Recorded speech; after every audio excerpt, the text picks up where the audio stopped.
El Destapabocas. El Destapabocas. Presenta este bloque Préstamos en la Mano. El préstamo más rápido y sencillo.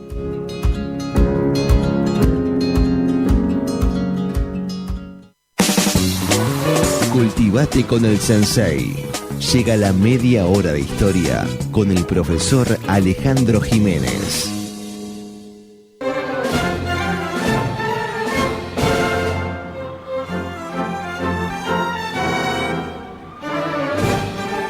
Segunda parte del bicentenario brasileño esta mañana. ¿Qué tal, Alejandro? ¿Cómo andan? Y va a haber tercera porque saben ustedes que... Ya lo estamos anunciando. Todo muy apretado. Y además nos queda casi el 7 de septiembre Grito Ipiranga y creo que el 2 de octubre elecciones, ¿no? 2 de octubre puede ser. Primera vuelta, exacto. O sea que evidentemente estamos... O sea, la historia nos convoca y nos convoca también el presente y el futuro, en este caso, ¿no? Ustedes saben que estamos escuchando recién el himno nacional en otra versión, ¿no? Que es de la Orquesta Filarmónica de San Pablo, de 2012, es un tenor italiano, David Carbone, y vamos a hablar un poco, ¿se acuerdan que hemos quedado en la invasión napoleónica a Portugal? Que provoca el viaje de la familia, ¿no? de el rey Juan VI, ¿no? Con Carlota Joaquina, la reina, a Río, y la instalación de la corte portuguesa en Río, ¿no? Hay algunos aspectos muy interesantes que tienen que ver y que nos involucran, porque la historia del Uruguay, al igual que la historia argentina también, y brasileña, tiene muchos puntos en común, ya lo hemos visto más de una vez. En el año 1815, ya instalada la corte allá, Brasil pasa a ser un reino, el Reino Unido de Portugal, Brasil y Algarve. ¿Saben lo que es Algarve? Sí, conocí Algarve, ¿sí? En el año 2017. El sur de Portugal. El sur de Portugal, sí. Hermoso, con Era, playas divinas. O sea, lo más meridional, como quien dice, ¿no? De la costa, en la punta que da al océano. Bueno, el reino, o sea, y fuimos entonces, en el 17, la invasión portuguesa a la provincia oriental, fuimos imperiales, fuimos integrantes, o sea, los orientales, de un imperio, el imperio de Brasil. Porque en el 21 se declara la provincia cisplatina adhiriendo a Brasil, ¿no? En julio del 21. Y en el 22 la independencia, o sea que fuimos evidentemente una parte de un imperio, el imperio de Brasil, ¿no? El otro día, cuando ironizábamos con respecto a los títulos mundiales, todo eso, también fuimos imperiales nosotros, los orientales.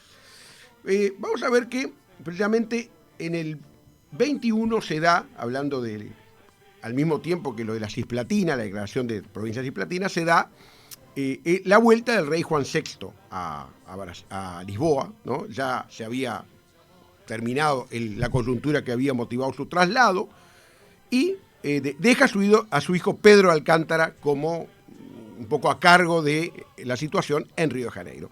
Bueno, y se va a dar que el padre va a empezar como quien dice, a querer que el hijo obedezca todo lo que se mandaba desde Portugal, y Pedro no obedece a su padre, que quería que Brasil siguiera siendo una colonia. Y allí se da, evidentemente, el proceso que termina en el Grito Ipiranga, 7 de septiembre de 1822. El único país de América Latina independizado como imperio, Brasil. O sea, no como república, porque en esa época, los primeros 30 años del siglo XIX, se independizaron casi todos los países, salvo Puerto Rico y Cuba. Todos los demás se independizaron como república, incluido el nuestro. Bueno, y vamos a ver que el imperio va a tener dos etapas muy marcadas. Entre el 22 y 1831, Pedro I está solo 9 años en el poder, en el trono. En el 24 va a asumir el control de los 3 poderes, ¿no? Pierde el control sobre la banda oriental, el proceso de independencia entre el 25 y el 28, la guerra, la declaratoria de independencia aquí, el 25, todo lo que hablamos alguna vez, no hace mucho. Y aparecen focos de rebelión, sobre todo en el sur, en lo que es hoy Río Grande, en lo que se llaman la revolución de las farrupillas, una revolución que siempre Río Grande tuvo puede decirse, una intención separatista, ¿no? Vamos a verlo en un ratito. En el 26 muere Leopoldina, que es, o sea, la esposa de Pedro I, que era madre de sus 5 hijos, muere en 1826. Vamos a introducir también Crónica del Corazón también. Siempre se dijo de que hubo rumores de un romance de Pedro I con una joven paulista, que habría cautivado al emperador, cosa que nunca se comprobó, pero que siempre se dijo que habría tenido que ver con la muerte muy prematura de Leopoldina en 1826. Y en el 31 hay una gran presión, ¿no?, política de algunos sectores que no lo quieren a Pedro y renuncia en abril y se va a Europa y muere en el año 1834. Ahí se abre un periodo que es un periodo muy, muy curioso, que es el periodo de regencia. Quien debía asumir el trono era Pedro II, el hijo. Eran 4 mujeres y el más chico era varón y Pedro I, la corona admitía únicamente hombres, la corona portuguesa, brasileña, o sea, el imperio de Brasil, y vamos a ver que Pedro II tenía 5 años, hubo que esperar 10 a que tuviera 15, en el año 1840 asume con 15 años como emperador. O sea, fíjense ustedes, ¿sí?, muy, muy, muy prematuro, porque hubo regencias de por lo menos 2, ¿no? Y en el 43 se casa con Teresa Cristina de Borbón, ¿no? Las familias como se van repitiendo, los Braganza, ¿qué edad los Borbón. tenía cuando se casó entonces, si hacemos cuentas? Tenía 18 años. A los 18 ya se casó. Se casó, ¿no? Y hay unas historias muy interesantes con respecto al casamiento. Muy, muy interesantes, y también como para la revista del Corazón de aquella época. Ya cuando habían concertado el matrimonio, los Borbones y los Braganza, ¿no? No se conocían con Teresa Cristina de Borbón, no se conocían, muy de la nobleza, aquellos casamientos que ya estaban pasó, pactados. El rey de España, el rey emérito Juan Carlos y Sofía, también se casan en una especie de concertación que hacen, que es, le dicen a Juan Carlos, bueno, vos tenés que elegir entre estas. Le dieron como un menú, digamos, de acá no podés salir. Sí. Una es Sofía, la griega esta. Si no, es bueno, lo que más te convenza, vamos por ese lado. Es increíble, pero increíble es así. Y además en el caso de Juan Carlos I de Borbón no hace un siglo. Claro, por eso. Sí. Ahí está. Esto estamos hablando de 1843, o sea, hace 180 años. No la conocía y lo que hicieron fue mandarle un falso retrato, que se la mandaron linda. Horrible lo que estoy diciendo, ¿no? Para alentar la unión, para que él viera, pero bueno, sí. Porque según lo que dicen las crónicas de época, era fea, baja y renga. Mirá. O sea, estas consideraciones evidentemente no están dentro de los libros de historia general, yo las saqué de otro lado, pero evidentemente muestran lo que decía Mariano, que muchas veces se concertaba. De todas maneras siempre se dijo que Pedro I fue muy fiel a ella, ¿no? Y que estuvo hasta su último, o sea, con ella hasta la muerte en 1889, que muere Teresa Cristina. Bueno, ¿ella muere antes? Sí, muere antes. Y después muere él. Bueno, ya en el 89, además se termina el imperio. Empieza la república, eso lo vamos a ver ahora. Pedro II moderniza el país, ¿no? Lo mete en el capitalismo, ¿no? O sea, alienta empresas, la libertad de mercado. Aparece un empresario y otra vez Uruguay, Magua, a ver si le suena. Y ¿no? Por el dique. El empresario que es un gran empresario en el Uruguay, pero también en Brasil, ¿no? Fomenta la inmigración, de ahí italianos, alemanes, que hasta hoy en día tienen grandes colonias en distintos lugares de Brasil, ¿no? Y una gran red ferroviaria. El territorio crecía y se expandía, porque vamos a ver que mantiene el imperio, va a ser muy expansionista. Y algo muy interesante que empieza otro ciclo económico. ¿Se acuerdan? Del azúcar, del oro, y ahora vamos a hablar del café, ¿no? Que es el tercer gran ciclo económico, ¿no? El café tenía una virtud, y acá voy a citar a Eduardo Bueno, que ya lo cité el otro día, con respecto a la ventaja con respecto a lo que es las otras explotaciones. No requería montaje de ingenios el café. O sea, el café era muy barata y muy fácil instalar, ¿no? Una explotación de café, ¿no? para que vean un poco las diferencias, o sea, con respecto al valor que van tomando con respecto a las exportaciones. En 1830 el café era el 18% de las exportaciones de Brasil y en el 71, 41 años después, el 50%. O sea que el café de Brasil va a tomar gran importancia en los mercados internacionales y eso posesiona a Brasil en ese mundo capitalista, ¿no? Fíjate, ten en cuenta eso. Y ahí es cuando se plantea la importancia que tiene Pedro II en instalar precisamente la economía de mercado y capitalista en el Brasil, ¿no? También vamos a ver que fomenta la cultura, va a ser un gran constructor de la identidad nacional, ¿no? Por ejemplo, voy a citar a algunos autores, Goncalves Díaz, José de Alencar, que eran iban hacia el lado de la literatura romántica indigenista. Y me hizo acordar, ¿saben a quién? A Tabaré. ¿Por qué? Porque Sor San Martín, y estamos justo en la previa, o sea, de lo que va a ser en poco tiempo el Día del Patrimonio, en homenaje a China, y Sor San Martín va a plantear fundamentalmente, Juan Sor San Martín va a plantear lo que tiene que ver con la literatura romántica exaltadora de un proyecto político oficial y de una identidad nacional, ¿no? Vamos a ver entonces que Pedro II, por ejemplo, va a fundar Petrópolis, ¿no? Una ciudad muy cercana a Río, ¿no? Petrópolis, que tiene el nombre, precisamente lleva el nombre de él. En una inspiración, ¿no?, a lo que era el Versalles de Luis XIV, ¿no? Petrópolis. Y, por supuesto, también, como todo imperio, va a tener un gran intervencionismo, ¿no? Mario Maestri, que es un historiador riograndense, a quien tuve el gusto de conocer en un congreso, habla de que se creó un Estado centralizado que mantuvo siempre la hegemonía sobre América del Sur, obteniendo el alargamiento de sus fronteras. ¿Qué países son los que no limitan con Brasil? Hay dos. Ya te digo. Chile, sí, es uno. Y el otro. Y el otro que no. Estás hablando de países sudamericanos, sí, ¿verdad? Claro, sudamericanos. Chile y. Sí, Ecuador. Lo dijiste, Ecuador. Chile y Ecuador, todos los demás limitan.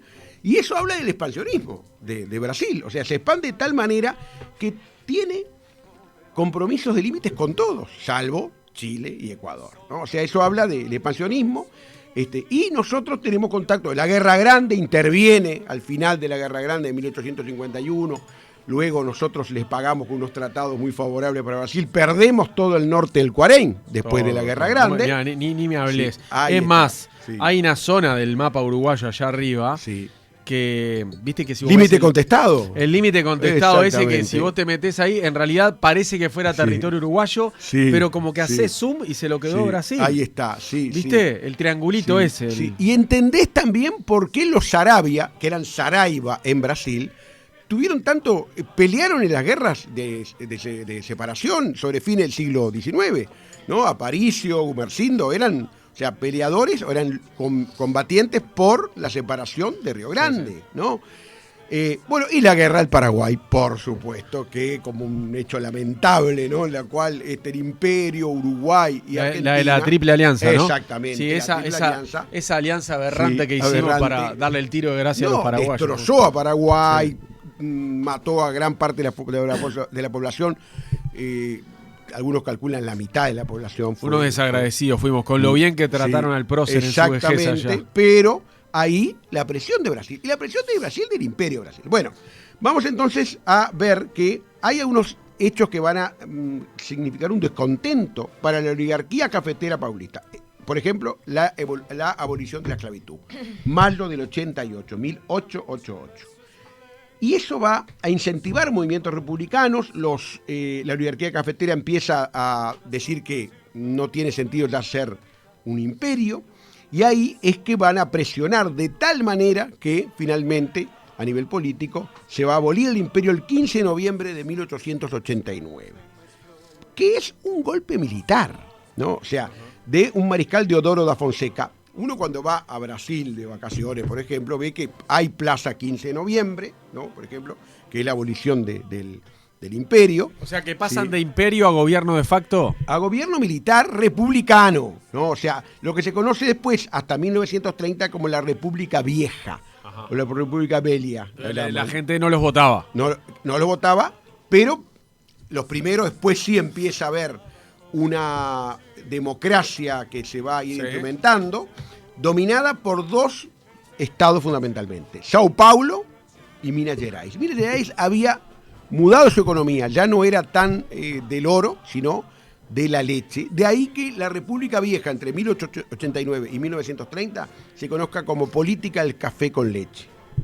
Café de Sao Paulo, leche de Minas Gerais, se alternaban en el poder hasta que llega un personaje muy importante en 1930, que es Getúlio Vargas. Getúlio Vargas es un personaje poco conocido. Vi una película, sí, no sé si la viste, sí, interpretada por Tony Ramos. Tony Ramos. Se llama Getúlio. Mirá. Y Tony Ramos hace Getúlio Vargas. Tremenda película que hay que verla. En el Festival de Cine de Punta del Este, la fui a ver hace algunos años. Fui especialmente a ver esa película, Getúlio, que me la habían recomendado, que habla mucho de la historia brasileña. Es nacido en 1882 en São Borja, Río Grande do Sul, cerca de la frontera con Argentina. Abogado, diputado y gobernador por Río Grande do Sul. Y en el 30 da un golpe militar, o sea, que asume como dictador del 30 al 34. Luego vamos a ver que hay una constitución en el 34 nueva, y ahí queda como presidente constitucional, elegido por el Congreso, ¿no? Y en el 35 visita Uruguay. Y hay un hecho muy poco conocido. En el 35, en la visita al Uruguay y en una recorrida por el Hipódromo Maroñas, intentan matar a Terra. Y ahí está, en esa visita, cerca está Getúlio. Ese atentado fracasó, pero fue todo el mundo, o sea, el recuerdo de ese atentado es que se daba en el marco de una visita de Getúlio Vargas a el Uruguay. Vamos a ver que varias cosas pasan. Por ejemplo, en el 35 hay un levantamiento comunista de Luis Carlos Prestes, ¿no? Y luego sí va a oscilar. O sea, Getúlio es populista, tiene mucho de Perón, por ejemplo, tiene mucho de Lázaro Cárdenas, el mexicano. O sea, se acerca a Estados Unidos, sobre todo con el tema de la guerra, ¿no? Hay un gran anticomunismo. Hay bases. En Copacabana hay un fuerte, que no sé si lo conocen, que es de la Segunda Guerra. Claro, estamos hablando de la playa de Copacabana, sí, en la zona donde, si la comparamos con Positos, donde acá está la prefectura, sí, en esa zona hay como un castillito. Ese castillito es de esa época. Antes de Ipanema. O sea, es lo que separa Copacabana y Ipanema. Ipanema, sí, el castillo es. Yo una vez fui a un restaurante divino que queda pegado a ese castillito, que hay una vista de la playa de Copacabana increíble. Bueno, ¿y ese castillo de qué se trata entonces? Hay una base militar de la Segunda Guerra Mundial, no es colonial. Mirá. No es colonial, ¿no? Porque Brasil se acercó a Estados Unidos. ¿Por qué? Porque Estados Unidos le financió una planta siderúrgica, la Compañía Siderúrgica Nacional de 1941, en la zona de Volta Redonda, cerca de Río. O sea, como se van mezclando lo económico y lo político, como siempre pasa en la historia, ¿no? Era un gran populista, cercanía de clases medias y obreras, contemporáneo con Perón. O sea, tenía mucho de Perón. El anticomunismo, ese nacionalismo exacerbado, las simpatías con el fascismo también. Y vamos a ver que en el 50, país de Maracaná, de ellos, que no fue el mismo que nosotros por el resultado deportivo, Getúlio es electo. En el 45 deja el mando. O sea, él va a estar en la política brasileña. En el mando del 30 al 45, en el 45 deja el mando, y en el 50 lo eligen constitucionalmente, o sea que durante casi 25 años, porque va a estar hasta el 54. Impresionante, ¿no? Porque en ese caso era un ex dictador que después es electo democráticamente. Tuvo todas las categorías posibles, y en su gobierno constitucional de entre el 50 y el 54, por ejemplo, nace Petrobras. O sea, la estatización del combustible. Muy importante para la independencia económica. Y ahí hay una gran crisis, la crisis del 50-54. Hay una gran inflación, un movimiento. Crisis provocada por Schiaffini y Guilla, ¿verdad? No lo ayudó, porque si hubiera salido campeones, hubiera sido, ¿no? Si Bigode y Barbosa hubieran actuado bien, ¿no? Quizás. Era otra la historia. Getúlio fue electo en el 50, y al 54 es que termina su mandato, vamos a ver, trágicamente.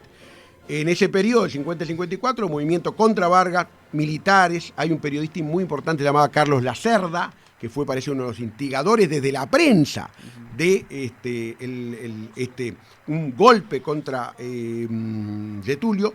Dice: doy mi vida para entrar en la historia, y el 24 de agosto del 54, en el Palacio del Catete, se pega un balazo. Exacto. Se mata Getulio.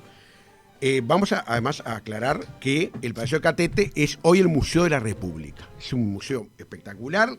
Termina el museo con la máquina para votar de ahora, ¿no? Porque la máquina, ellos tienen el sistema de voto electrónico. Es muy interesante. Está la pieza donde Getulio se pegó el balazo, recreada, o sea, todo como estaba en ese momento. Y ahí tengo un gran amigo. Esta película que yo les digo que se llama Getulio, en la que Tony Ramos hace de Getulio Vargas. Sí. Claro, el final de Getulio Vargas es tan conocido que la película termina con el tiro, con el disparo. Mirá, es todo lo previo. Y la última escena de la película es personas que sienten un disparo. Poco conocida, ¿no? La película, no muy conocida, pero está bueno que lo mencione, yo por lo menos la voy a buscar. Y a su vez, realmente el fin de un momento. Y vamos a hablar en la próxima de Brasilia y de lo que está ya más próximo de la dictadura, de todo lo que está más próximo en el tiempo. Muy bien. Y les voy a recomendar... Y del campeón del mundo. Porque ahora arranca la etapa de los campeonatos del mundo. Exactamente. Arrancaron en el 58 y para hablar de fútbol, no les recomiendo, salió ayer el fascículo de la Copa de Oro de los 150 años de fútbol del país, en donde tuve el honor de que Luis Prats me convocara para escribir, y hay algo mío. Escribiste sobre dictadura y fútbol. Exactamente, lo tienen ahí, y ando preparando algo sobre fútbol, un libro para el mes que viene, que ya sabrán. Bueno, interesante. Ale, nos reencontramos el lunes que viene. Ahí está, en la antesala prácticamente de la elección también brasileña. Sí, se nos viene. Ahí. Nos vamos, López. María Eugenia, ¿tenés algo más para decir o quedaste vacía? No, nada más, quedé vacía. Será hasta mañana con el reintegro de la tercera integrante de este equipazo. La tercera pata del Destapabocas. Que es muy necesaria. Chau, hasta mañana. Se viene el noticiero. Después la oral deportiva. Chau. Para tener toda la información.